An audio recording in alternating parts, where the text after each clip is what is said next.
ఇంకా ఆలస్యం చేయకమ్మా. వెళ్ళి ఆ గంటని 16 సార్లు మోగించు. వెళ్ళు.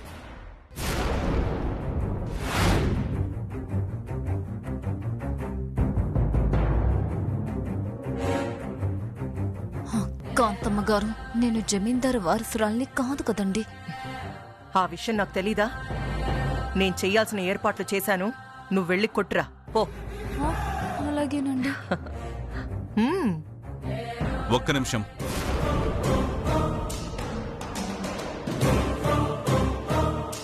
వైష్ణవిదేవి కంటే ముందుగా చిట్టెమ్మ ఈ గంట మోగిస్తుంది.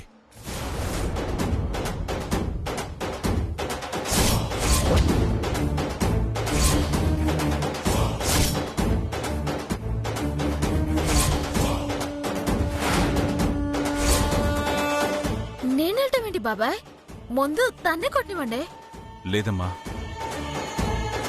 మా వంశంతో ఎలాంటి సంబంధం లేని నువ్వెన్నిసార్లు గంట మోగిస్తావో దానికంటే ఒక్కసారైనా వైష్ణవి మోగించాలి.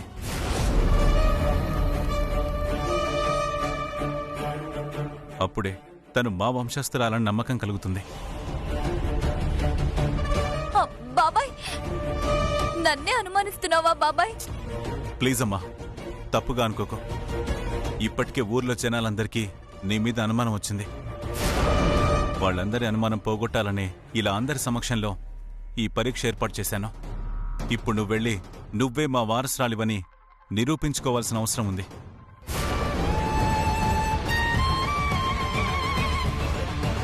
బాబాయ్, నువ్వు చెప్పేది నిజమే. కాకపోతే నాకంటే ముందుగా తన్నే గంట కొట్టమనండి బాబాయ్. ఏంటి వీరనారాయణ గారు, మీరు కూడా? మిఠాయి అమ్ముకునే చిట్టమ్మెక్కడా? జమీందారు గారి వారసురాలెక్కడా?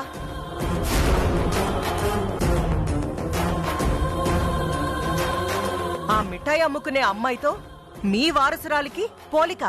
ఇదిగో కాంతమత, దేవుడి దగ్గర అందరం సమానమే. తనకంటే ముందుగా నేనెళ్ళి గంట కొడితే తనెక్కడ సిన్నపుచ్చుకుంటుందో అని ఆలోచిస్తున్నానే తప్ప ఆ గంట కొట్టే అర్హత నాకు లేక కాదు. బాబాయ్, కాంతమ్మ అన్నందుకైనా నేను గంట కొడతాను.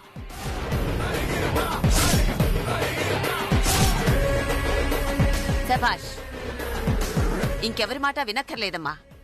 నువ్వెళ్ళి ఆ గంట మోగించిరా, వెళ్ళు.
ఇదేటి, నేను గంటించుకుంటే భయపడతారనుకుంటే ఇలా నవ్వుకుంటున్నారేటి?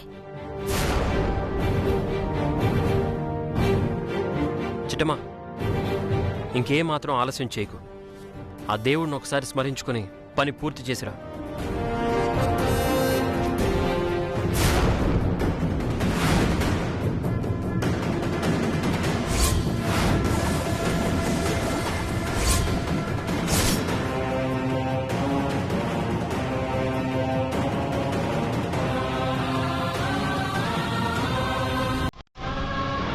మొదలుపెట్టమ్మా.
అమ్మా చిట్టి ఇప్పటికే 6 సార్లు కొట్టేసిందమ్మా.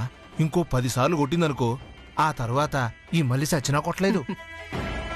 పిచ్చదవా, ఒక్కసారి అటు చూడరా. ఆ?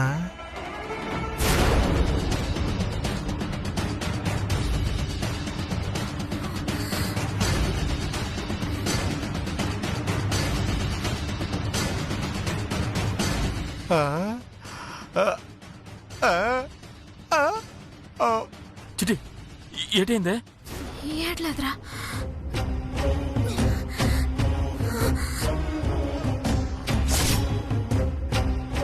చిట్టిమా,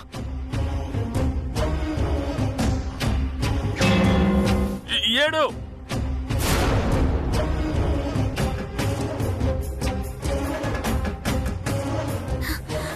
ఏదటిదే ఉన్నట్టుండి తలెంతలో తిరిగిపోతుంది. ఏటైంది నాకు? చిటి ఆగేవంటే కొట్టు.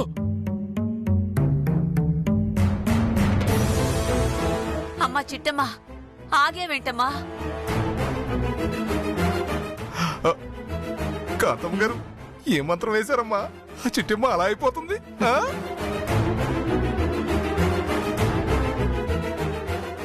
కనికట్టేదో చేసినట్టున్నారు. అది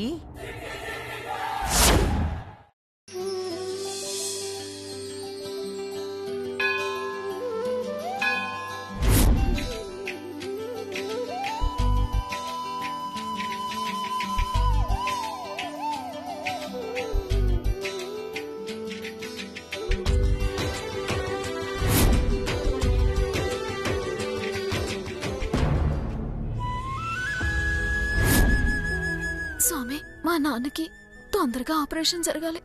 ఆయనకి మళ్ళీ సూపు రావాలి. మా అందరినీ చూసి ఆనందపడాలి. అలా ఆశీర్వదించు స్వామి. చిట్టమ్మా, ప్రదక్షిణ చేద్దాందా? అలాగే బావా. బా బా బా బా.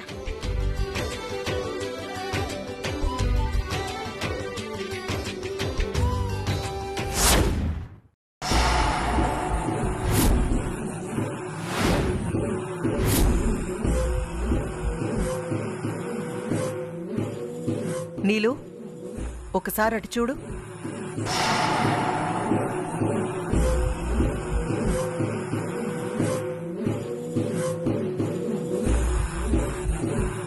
చూశానమ్మా, ఎవరో ప్రసాదం పంచిపెడుతున్నారు. నువ్విప్పుడు అక్కడికెళ్తావు. ఆ ప్రసాదంలో మత్తు మందు కలుపుతున్నావు.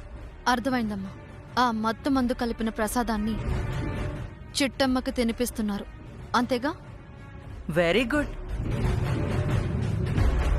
ఒరే అవతారం, అక్క మన నీలాంబరి చేతికి ఆ మత్తు మందివ్వరా. అలాగే తీసుకో.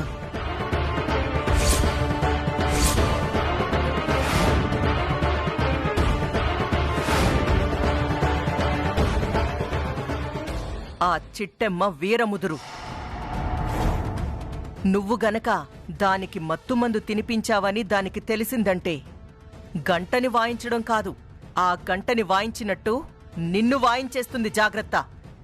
ఆ చిట్టమ్మ వీరముద్రైతే నేను మహాముద్రు. చూడు, మత్తు మందు కలిపిన ప్రసాదం ఎలా తినిపిస్తాను.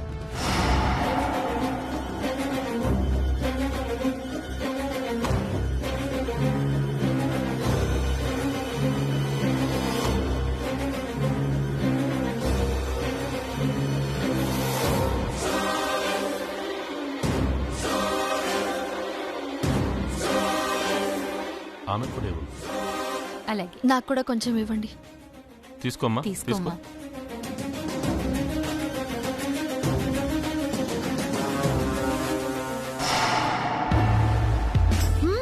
ఆహా, అబ్బబ్బబ్బబ్బబ్బా, ప్రసాదం మాత్రం అద్భుతంగా చేశారండి. థ్యాంక్స్ అండి. ఏమండి, నాదొక చిన్న రిక్వెస్ట్. ఏంటమ్మా అది? నేను కూడా మీకులాగే ప్రసాదం తీసుకొచ్చి ఈ గుళ్ళో పంచుదాం అనుకున్నాను. కానీ సమయం కుదరక ప్రసాదం పంచలేకపోయాను. మీరేమీ అనుకోకపోతే మీకు బదులుగా నేను ప్రసాదం పంచొచ్చా?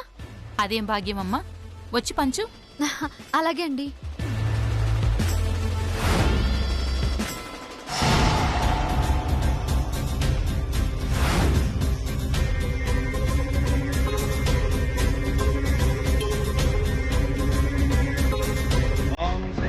గణాధిపతే నమః. ఓం గణానాం త్వా గణపతిం హవామహే కవిం కవీనాముపమస్రవస్తవం జ్యేష్ఠరాజం బ్రహ్మణాం బ్రహ్మణస్పదాం శృణ్వన్నోతివిశ్వేదసాదనం శ్రేష్ఠాంతాయ కళ్యాణధేనుదేర్థినాం శ్రీవేంకటనివాసాయ శ్రీనివాసాయ మంగళం. మంగళం కోశలేంద్రాయ మహనీయ గుణాత్మనే చక్రవర్తితనుజాయ సార్వభౌమాయ మంగళం. ఆపదామహర్తారం దాతారం సర్వసంపదాం లోకాభిరామం శ్రీరామం పూయో పూయో నమామ్యహం. ఓం హిరణ్యకర్ణాం హరిణీం సువర్ణరజతస్యాం చంద్రాం హరిణీం లక్ష్మీం జాతవేదోమావహ తాం మహావజాతవేదో లక్ష్మీమనుపకామ్యాం హిరణీం దేయం దామ సుపురుషాణం అశ్వభోస్వాముద్వత్యాం హస్తినాథప్రబోధీం శ్రీం దేవీం శ్రీమాదేవీ జుజునాకారం శరణం సర్వవ్యాధినివారణం. పదనల్లా. ఒరేయ్, ఏమండి, వాళ్ళు ప్రసాదం తీసుకోలేదు, పిలవండి. అమ్మా ఒకసారి ఇలా రండి.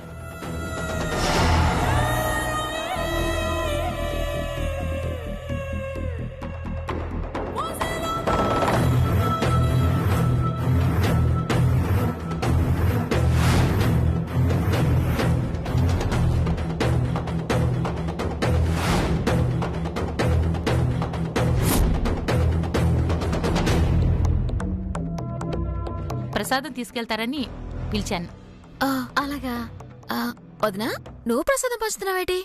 ఏంటో, నా కాస్త భక్తి ఎక్కువ కదా చిట్టమ్మా. ఈ ప్రసాదం చూడగానే నా చేత్తో పంచాలనిపించింది, అందుకే ఇక్కడికొచ్చాను. ఏ, నేను పెడితే ప్రసాదం తీసుకోవా? అదే ప్రశ్న. ప్రసాదం పాపం పెడితేనే తీసుకుంటాం, నువ్వు పెడితే తీసుకోమేటి? మరింకే, చేయి చాపండి.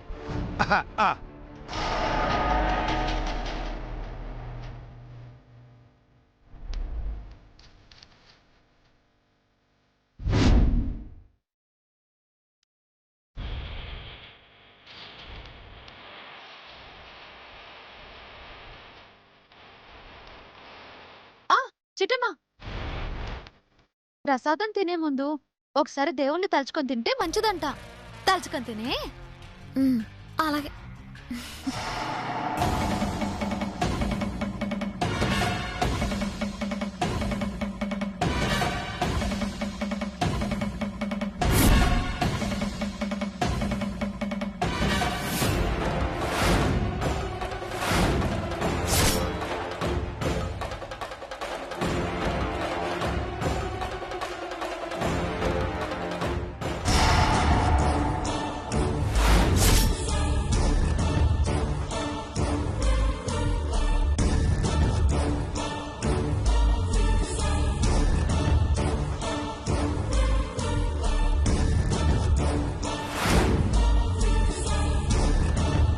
తింటుటమ్మా, తిను.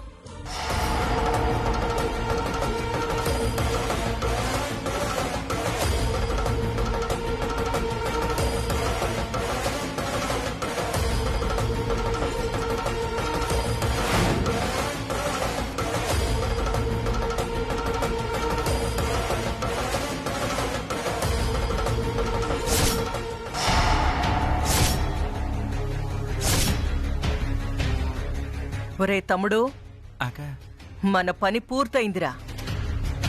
ఇంకాసేపట్లో చిట్టెమ్మకి మత్తెక్కి కళ్ళు తిరిగి పడిపోతుందిరా. నిజమేనక్కో, ఇక ఆ చిట్టమ్మ గంట కొట్టినట్టే. దాన్ని బొంద కొడుతుంది.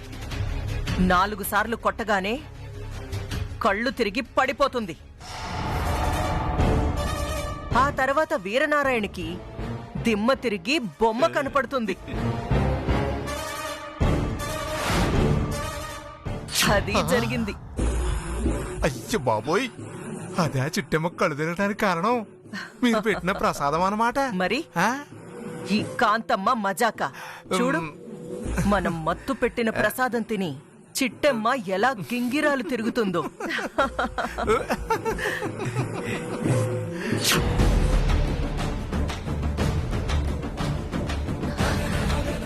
చిట్టమ్మ, ఏమైంది? కొట్టు.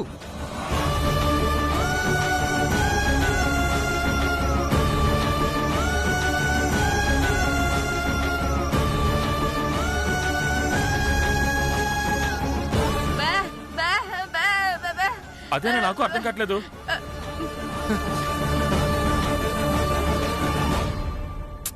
ఇదేంటి వీరనారాయణ గారు, మీ వారసురాల్ని కాకుండా మిఠాయి అమ్ముకునే వాళ్ళని పంపిస్తే ఇలాగే ఉంటుంది. చూడండి, 16 సార్లు కొడుతుందని గొప్పలు చెప్పుకుంటే 7 సార్లు కొట్టి గింగిరాలు తిరుగుతుంది. ఇంక ఈవిడి గారు గంట కొట్టినట్టే.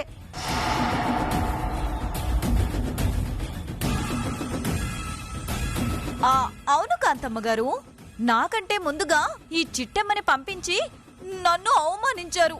అందుకే ఆ దేవుడు తగిన శాస్తి చేశాడు.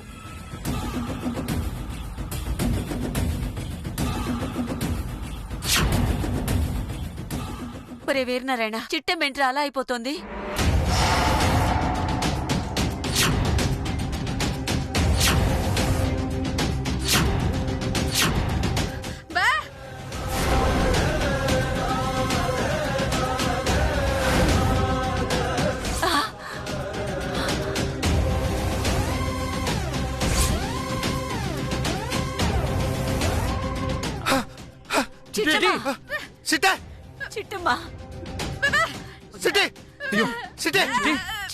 చిట్టమ్మా, వీరనారాయణ, చిటి లే చిటి.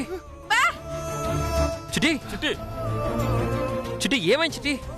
ఏమేం చిట్టి?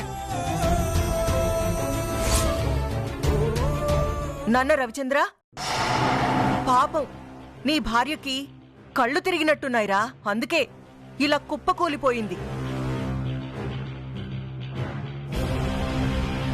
అవునమ్మా, వాళ్ళ ఇంటి దగ్గర అయితే ఆ గేదె దగ్గర పేడెత్తుతూ ఎండలో పనిచేసేది. అలాగే కేజీలు స్వీట్స్ చేయడం కోసం పొయ్యి దగ్గరే ఉండేది. ఇప్పుడు అత్తగారింటికొచ్చి యువరాణిలాగా సుఖం మెరిగిపోయింది కదా, అందుకే కాస్త ఎండ తగలగానే కళ్ళు తిరిగి పడిపోయింది. పాపం వీరనారాయణ గారు చిట్టమ్మ మీద ఎన్నో ఆశలు పెట్టుకున్నారే. ఇప్పుడు ఆ ఆశలు అడియాసలయ్యేసరికి వీళ్ళిద్దరి మొహాలు చూడు ఎలా అయిపోయాయో. తల్లి కూతురు తబలా వాయించింది చాలు, కాస్త ఆపండి. నాన్న భాస్కర్, వెళ్ళి నీళ్లు తీసుకురా. అలాగేమ్మా, వెళ్ళిపో త్వరగా. చిట్టమా లే చిట్టమా. ఇదిగో మూగవియ్యపురాలు, మీ కూతురు స్పృహ తప్పి పడిపోయింది. పాపం, వెంటనే అంబులెన్స్ కి ఫోన్ చేసి హాస్పిటల్ కి పంపించండి. అదృష్టం బావుంటే మళ్ళీ తిరిగొస్తుంది. నోరు తెరిస్తే అన్నీ అశుభ మాటలేనా? ఒక్క మాట కూడా శుభం పలకవా? ఇప్పుడు నేనేం తప్పుగా మాట్లాడానండి? ఉన్న మాటే కదా చెప్పాను.